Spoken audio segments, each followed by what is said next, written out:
এবারের দোল আদর্শ বাঙালিদের মতো বোলপুরে শান্তিনিকেতনে। দোলের একদিন আগে 13 তারিখ বৃহস্পতিবার ভোরবেলা আমরা গাড়ি নিয়ে বেরিয়ে পড়লাম বোলপুরের উদ্দেশ্যে। পৌঁছতে এই 3-3.5 ঘন্টা মতো সময় লাগলো। স্পেশাল জায়গায় এসেছি, তো দুপুরের খাওয়া দাওয়া স্পেশাল জায়গাতেই। আমরা ঝট করে চলে আসলাম আমার কুটির হেসেল ঘর, আর ঝটপট অর্ডার দিয়ে দিলাম কচি পাটার ঝোলের থালি। আর সেটাও পরিবেশন হলো একেবারে সেই রাজকীয়ভাবে কাঁসার থালায়। ঘি ঢেলে ভাত দিয়ে পেট পুজো করে আমরা চলে আসলাম আমার কুটির সোসাইটিতে। এখানের সেই বিখ্যাত এম্পোরিয়ামে ঢুকে অবশ্যই না কিনে কিছু বেরোনো সম্ভব নয়। কেনাকাটির মধ্যে ছোট ছোট স্ট্যাচুস, বেশ কয়েকটা হ্যান্ডব্যাগ, জামা কাপড় এবং তার সঙ্গে অ্যাক্সেসরিজ, ডায়েরি, মোটামুটি সবাই কেউ না কেউ কিছু না কিছু একটা নিজের জন্য কিনেই নিয়েছে।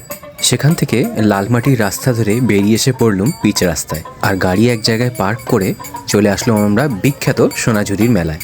শনিবারের মেলা হলেও দোল পূর্ণিমার সমারোহে আজকে বৃহস্পতিবার এই মেলাটা বসেছে। ভিড়ের মাঝে বেশ চারদিকে কেনাকাটি চলছে। এখানেও এম্পোরিয়ামের মতোই ব্যাগ, জামা কাপড়, স্ট্যাচুস অনেক কিছুই পাওয়া যাচ্ছে, এবং বেশ রিজনেবল প্রাইসের মধ্যেও।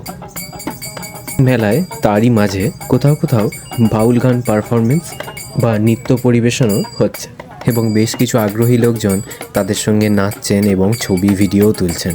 যাই হোক, ধীরে ধীরে যখন সন্ধে নামলো, আমরা ওখান থেকে চলে আসলাম শান্তিনিকেতনের আর এক ফেমাস জায়গা মা কঙ্কালী দেবীর মন্দিরে। আর অনেকেই হয়তো জানেন, কঙ্কালীতলা হচ্ছে 51 শক্তিপীঠের একটা পীঠ। সন্ধ্যের দিকে এসে দেখলাম চারদিকে বেশ গাছে আলো লাগিয়ে রেখে দিয়েছে। আমরা মন্দির তলায় কিছুক্ষণ বসে থেকে চলে আসলাম হোটেলে। শান্তিনিকেতনের 2 পার্ট ছোট্ট মিনি ব্লগের প্রথম পর্ব যেখানেই শেষ। দেখা হবে পরেরটায়।